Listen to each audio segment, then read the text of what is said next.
Hi! Ano ba ang dapat nating malaman sa ating ngipin?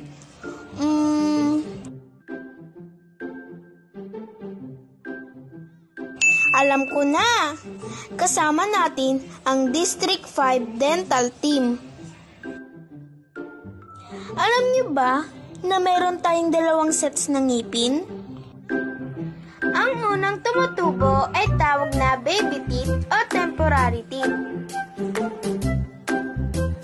Ito ay kalaunan na papalitan ng permanent teeth na mas malaki.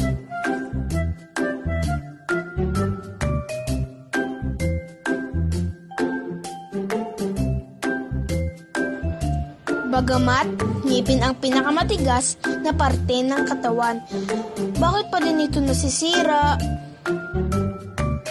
Ito ay dahil sa pagkain ng matitigas at matatamis na pagkain. Ang sugar na naiwan sa ating ngipin ang magiging pagkain ng bakterya. A few moments later. Ito na ang dahilan ng pagkasira ng ating ngipin.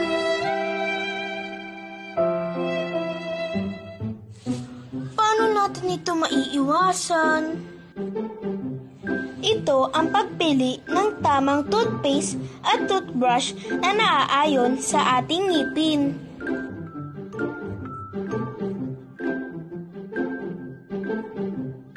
Magsipilyo ng 2 beses sa isang araw, umaga at gabi bago matulog.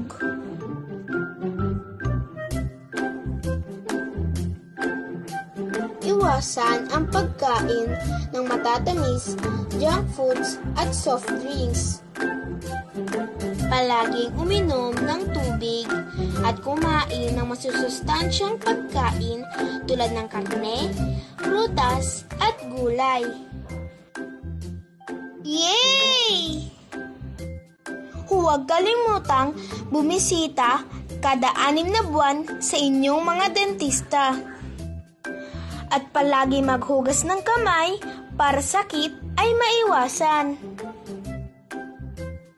Isang paalala mula sa inyong mga dentista sa Distrito 5 Dental Team.